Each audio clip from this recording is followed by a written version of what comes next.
Today we're going to talk about engaging everyone in continuous improvement. And I want to share with you a process that we've developed called Agile Strategy Execution.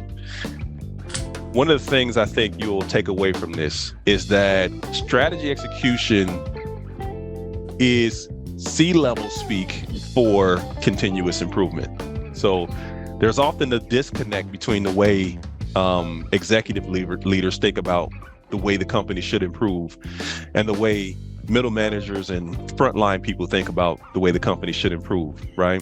We often think of strategy execution as something for the C-suite, and we look at CI as something for the front lines, but really strategy defines what's most important to improve next.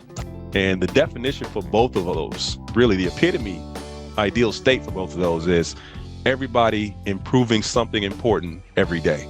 That's what we're really trying to get to on both ends of those. So I'm going to give this presentation from the context or from the perspective of strategy execution. But by the end of it, I think what you'll see is really strategy execution and CI are one and the same. And the solution we'll propose will address both really nicely. So strategy execution has an enormously high failure rate.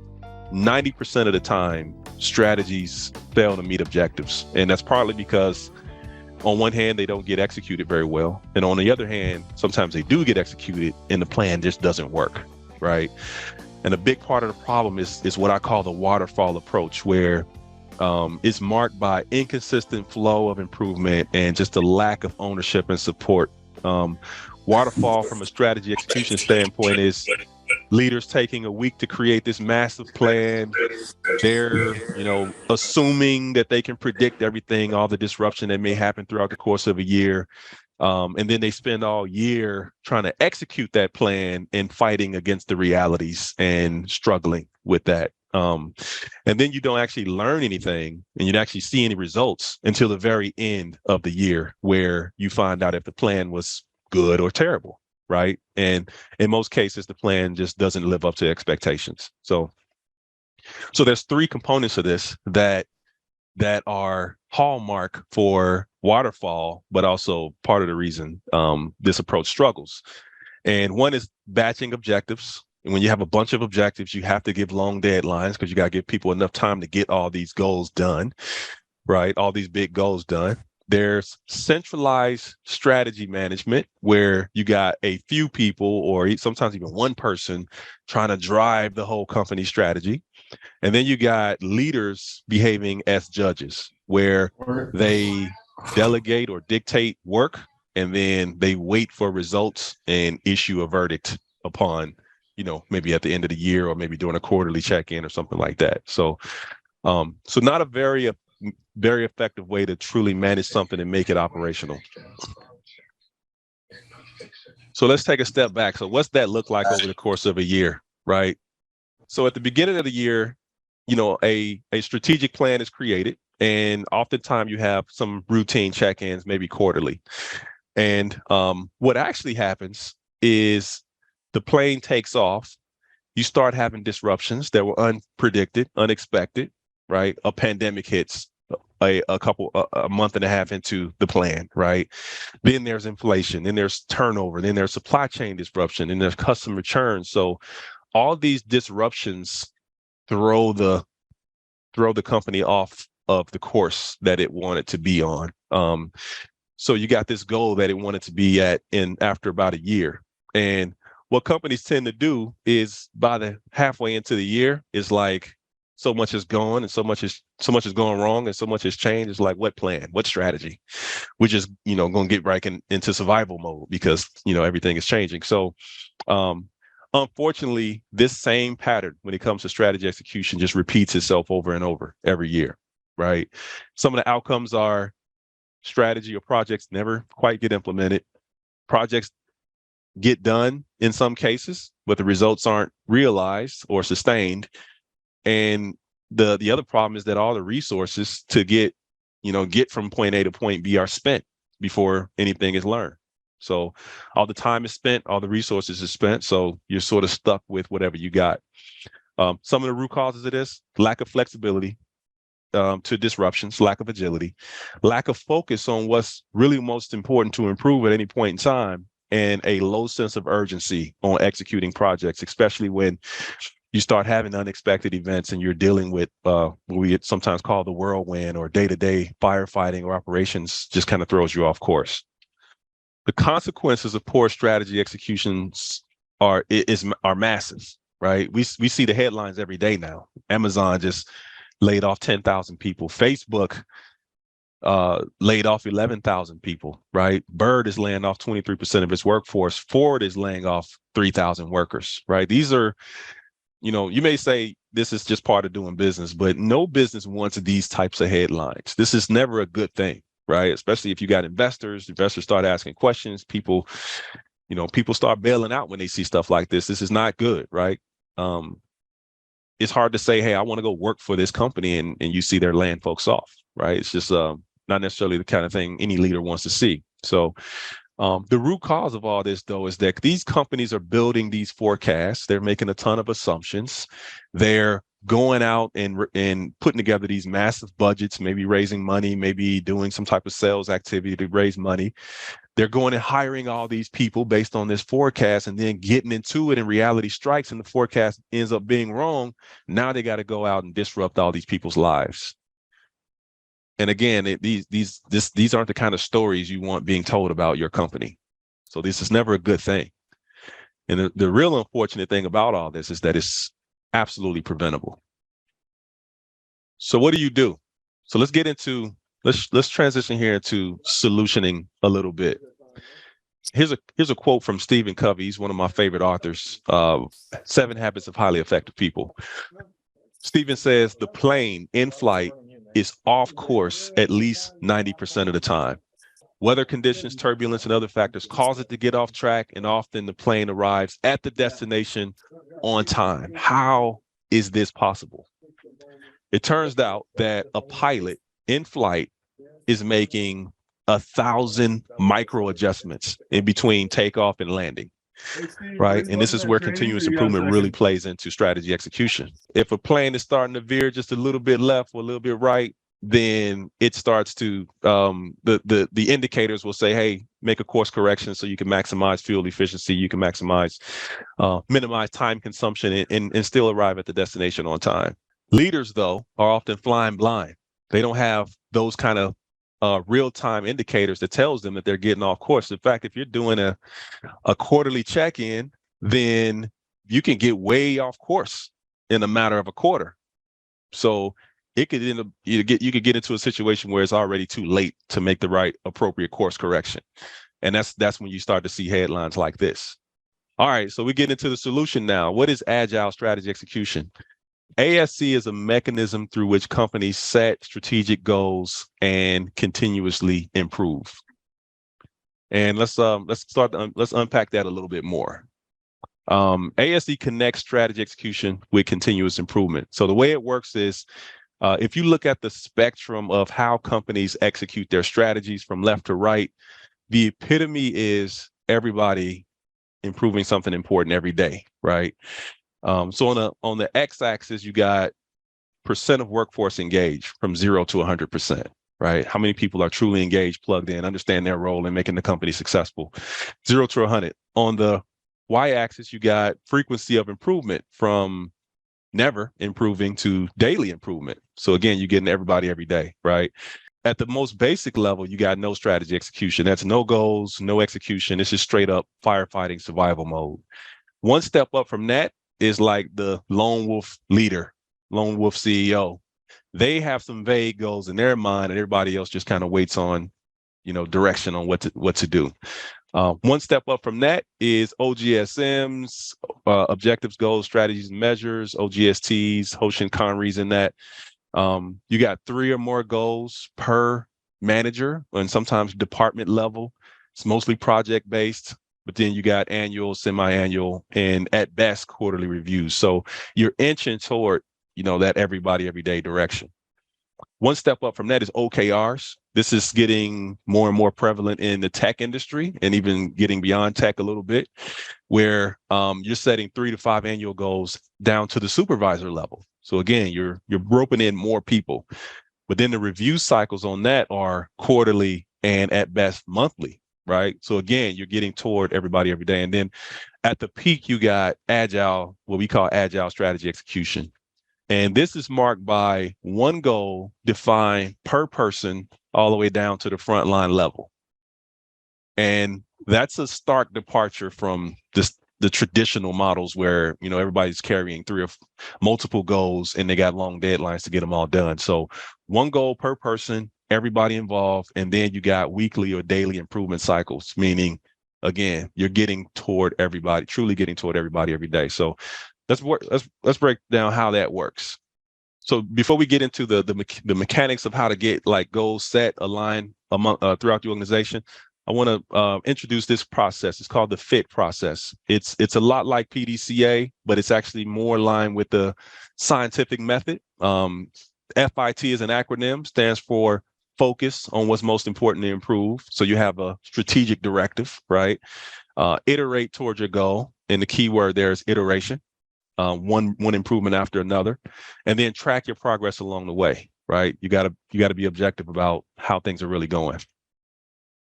All right, with that said, there's three major paradigm shifts going from traditional or waterfall strategy execution toward agile strategy execution, right? The first is going from batching of objectives, giving everybody a bunch of goals and saying you got a whole year, to a single piece flow of goals. And by assigning one goal for everyone at a time, you maximize focus and alignment. So everybody knows what's most important to improve at any point in time. It also reduces what I call analysis paralysis, right? If you have multiple goals, then you got to figure out which one to work on at any point. But one goal is much simpler. The next paradigm shift is centralized strategy, going from a centralized strategy where you got a few people driving everything to a decentralized model where everybody is carrying a small piece, right? Instead of having a few people carrying the whole mountain, everybody owns their piece within their piece of the pie. And the last piece, going from leaders as judges, where leaders sort of delegate and evaluate toward the end of the cycle, you go into leaders as coaches. This is where the leader is a lot more personally invested in the success of their people. The difference between a judge or traditional leader is that they sort of sit back and wait on results to come in and then decide a verdict. Is that a coach, if you think of like a football coach, is literally on the field, involved in the play-by-play, right? After every play that's run, the coach is there saying, hey, this worked well, this didn't work well. Let's make some changes and let's go do this next time. Let's see if we can pick up some more yardage, right? So a leader as a coach is a lot more involved in the execution of strategy and coaching their teams along the way, a lot more personally involved. Agile strategy execution facilitates a Kanban or a single piece flow of goals and other activities. So you're going from many goals and many challenges at a time to one challenge at a time per organization, to one goal at a time per person, to one iteration at a time per goal, and then one skill being developed at a time per coach and coachee or improver, right? So if you think about what Lean was built to do originally, right? Just in time, respect for people and that kind of thing.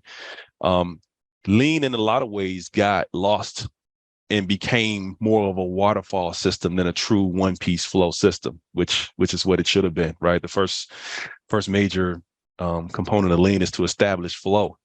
Well, this is sort of bringing flow back to the center of the approach, right? And drive sort of a better way to learn, better way to get results sooner, and create a real learning organization. All right, so the way that's done is the leader sets a challenge for themselves, right? And the challenge is sort of the North Star for their organization. Could be CEO, could be a frontline supervisor, whoever it is. And that's about a year in scope typically. And then they set a goal.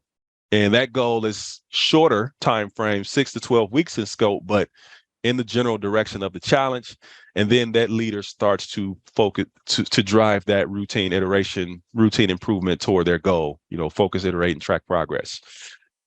From there, the leader assembles their team and facilitates what we call a horizontal alignment, where the leader's goal automatically becomes the challenge of each of their team members. So they all have a collective challenge, and then each of them sets their own goal. Again, these are shorter in time frame, 6 to 12 weeks, and it's based on their specific domain of responsibility. So, for example, a COO might be focused on reducing conversion costs. A CFO might be focused on reducing raw material costs. HR leader might be focused on reducing attrition.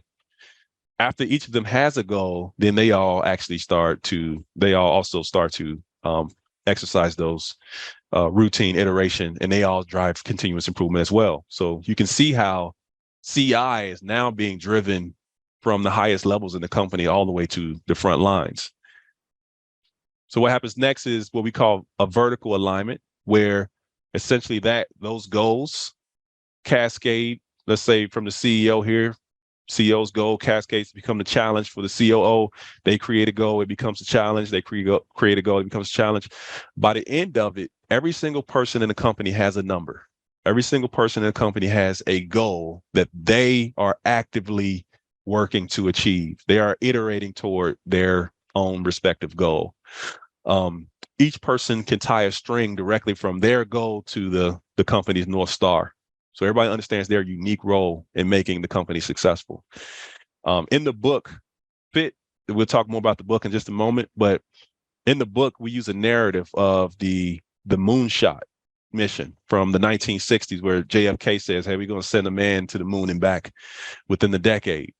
And of course, that's an iterative story as well, right? It took about 11 Apollo missions. It took a bunch of other missions to make that a success over the 10-year. It actually turned out to be about 8-year time frame. But it's said that in that time, during that mission, even the janitor at NASA clearly understood their role in making the Apollo mission a success, the moonshot mission a success. And even the janitor understood that they couldn't fail at what they needed to do because it might affect the entire team. So what this is trying to do is establish that level of focus and alignment toward what's really most important to improve for the organization. So what you end up with is going from something that looks like this on the left, where there's a lot of competing agendas, there's conflict, there's dysfunction, there's people not clear on what really is most important to improve, to what you see on the right, which is maximum focus, maximum alignment. The North Star is visible to everybody, and everybody understands their unique role in making it a reality. So you might be thinking, well, if everybody has one goal at a time, how do you manage balance, right? And there's two sides of this, right? On the left side, you got at the individual level, you're focusing on one thing to improve at a time, and that level of focus also brings speed. So instead of taking a whole year to see results and improvement, you can see results in a few weeks, 4 weeks, 6 weeks, right? And then you can move on to the next thing. So over the course of a year, you still improve 4, 5, 6, maybe 8 things. It's just that you focus, you knock out one, and then you go get the next one. In the meantime, you're sustaining all other key areas of the business. So the key is not to let these other areas fall into decline. It's actually to sustain or even support the efforts of others who are focused on those other areas of the business, right? Which brings us to the right side of the equation. Is at the team level, everybody leads in their respective area. So you may have safety, quality, costs, productivity, service, whatever it is. And various leaders, you kind of establish those single points of accountability, and the various leaders own those, and you may be supporting those efforts, but you have your own and you're driving that, right? And that also establishes a basis for coaching as well. So let's talk about coaching. What we typically encourage is what we call a flywheel coaching arrangement, where teams meet on a regular cadence. And we usually say, start out at weekly until you get a comfort level, and then you can go more frequent or less frequent, whatever makes more sense. But the coaching process is really simple, and it really takes about 60 seconds, right? You're asking 3 questions. What's your goal? Like, what's most important to improve? What's your goal? What's your last iteration of what you tried last and what you learned from it? And then what are you going to try next? And that can be done in about a 60-second time frame, right? We like the round table style because then as you're asking people what they tried and what they learned from it, they're teaching you as a coach, as a leader coach, but they're also teaching each other. So you're creating sort of a flywheel effect of learning, but also you get the benefit of the team dynamic, which is team accountability. Everybody's teaching everybody. And you get, best practice sharing and so many other great things. So we encourage that, but there's no reason if a person has one goal at a time, there's no reason to, the CEO could go into a factory or into an office and say, hey, excuse me, Mr. Front door man, what's your goal? What you do last and what you learn from it? What you gonna do next? All right, great, go do it, right? And vice versa. The guy at the front door can be asking the CEO the same questions, and they should be able to answer as well. So, starts to create that culture of accountability, achievement, learning, iteration, and so forth. Really start to create that continuous improvement culture. So, what that ends up looking like for this example, again, we got the plane before we had the actual kind of coming in here and then just kind of fading out as in just couldn't get to the finish line. So you still got your planned path, but you now have the ability to adapt to reality on the fly. You still have all the same disruptions, but with more frequent check-ins, you can pivot easier and accept new reality, and set goals based on the new reality in that moment, right? So the goals are more relevant as they get set throughout the year. One goal at a time maximizes focus on what's most important to improve. Shorter deadlines means you increase sense of urgency. You get results sooner. You learn sooner. You don't have to wait to the end of the year to realize that, oh, that was a bad idea. You know if it's a bad idea after a couple of weeks, or you actually see some great results after a couple of weeks. And lastly, frequent iteration results in faster learning and faster results. We've built a software platform that makes this process, ASE, easier to do at scale. So the software brings ease of use, automation, and scalability to Agile Strategy Execution. So yeah, in here, you got a really nice strategy deployment page on the bottom thumbnail here, where you can see every single person in the company, what their goal is, how they're tracking against their goal, whether or not there's alignment between their manager on direction, deadline, and distance toward the goal.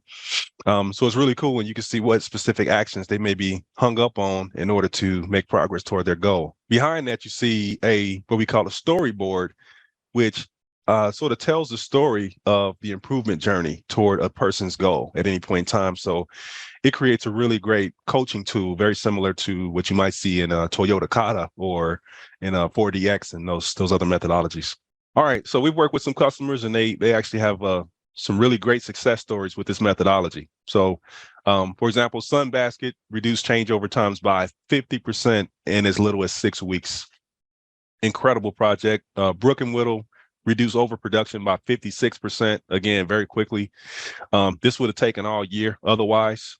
Peak increased throughput by about 126%. Associated materials, 55% increase in maintenance wrench time. So really phenomenal results in a very short period of time. The level of engagement of everybody every day just accelerates the rate of improvement.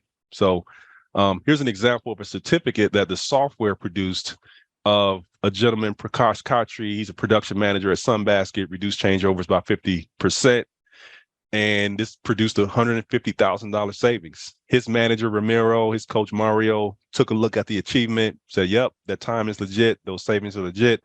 They certified this. The software produced this certificate of achievement, emailed it out, distributed it for them. This is actually in letter size, so you can print it out, you can frame it, you can create a wall of fame, you can share it on LinkedIn, whatever makes sense for you. But it's just a really nice token of recognizing success, great way to drive engagement in continuous improvement for the company. We actually offer a whole ecosystem of services and products to help make the transition toward a more agile way to execute strategy. and a better way to engage everyone in continuous improvement, everybody, every day. So again, the book, we'll talk about that more in a second. We got learning modules. These actually have quizzes, videos, tests. You earn a certificate when you finish. We have a coaching service. We actually have two. One is called the Flywheel. One is called the Accelerator. The Accelerator is one where we certify third-party coaches, and they actually build their businesses on top of this methodology and all the tools and everything else that comes with it. Flywheel is we take in and help leadership teams, and we actually have third-party coaching partners who help facilitate that service as well. We talked a little bit about the software, and last but not least is the community, where you can find other folks who are also on the journey, whether they're just curious, they're learning, they're actively participating, or as practitioners, or they're coaching. So you can meet some really cool people, and that's a pretty fast growing community. So it's a great way to get connected and stay plugged in over time. So, all right, last but not least, just want to share this with you. This is the book that we just released today. It's called Fit, The Simple Science of Achieving Strategic Goals. It's now available on Amazon as of less than 24 hours now. And we're already seeing some really positive responses. And if you buy it today, and I'm just going to share this with you guys because you guys showed up and you're here with me today, we're offering a 30% off just for launch day, and makes a great holiday gift for your entire leadership team, right? If you want to get them moving in the direction of true continuous improvement, everybody, every day. So, all right, that's my talk. It's your turn. Do you guys have any questions? If you have questions, drop them in the chat, and we'll get some of those answered for you now. So Lori says the one slide looks like a Christmas tree. It does look like a Christmas tree. That's a good observation. And the North Star analogy, I think, also applies, right? Because that's what's on the tree is a North Star, right? Luanza says that's awesome. Good. Thank you, Luanza. I'm glad you think so. Kim says, good to hear from you, Mr. Williams. It's a pleasure to be here. Glad you can make it. Chuck says, go back to actual name of the book. Looking on Amazon. Oh, you're looking for it? Okay, yeah. We could probably put the link in the chat also. We could drop that in there for you if you want to grab that. Rwanda says, I use the Meg. Yep, the Meg's great. You're welcome, Chuck. Pleasure's all mine. Anybody got questions? I know I just went over a lot of stuff and I did it real quick and didn't give you much time to process all that. But all right, we got one. Anthony's got a question. What you got, Anthony? Can you clarify the one goal is achieved? Are you moving to another goal? The answer is yes. That is the ideal, right? So just think about the chain of continuous improvement, right? It's never ending. So yeah, the moment you complete one goal, you should essentially determine what the next goal is. What's the next most important thing to improve? And you essentially roll right into the next goal. So what's interesting about that is, a lot of people say, hey, we usually have 4 or 5 goals a year per person. And how does, setting one goal help us, achieve everything we need to achieve?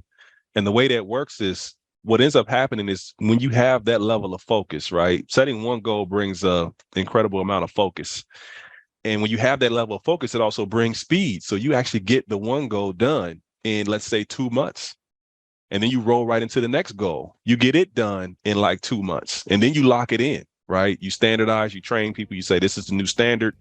Then you roll into the next goal, right? So you end up in the course of a year, instead of getting 3 or 4 goals done, you might get 5, 6, or 8 done. Like I said, when we first started doing this in the previous life, they went from achieving 2 or 3 big things a year to achieving 15 and sometimes more big things a year.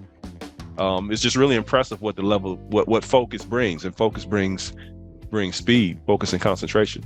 We got Anthony said, I tried to get a team to think of letting reliability goals be the new goal over time. So there's focus on the priority as opposed to putting them up front in the reliability plan. If the plan has to be made at the beginning of the year, then how How can we do a new goal each month?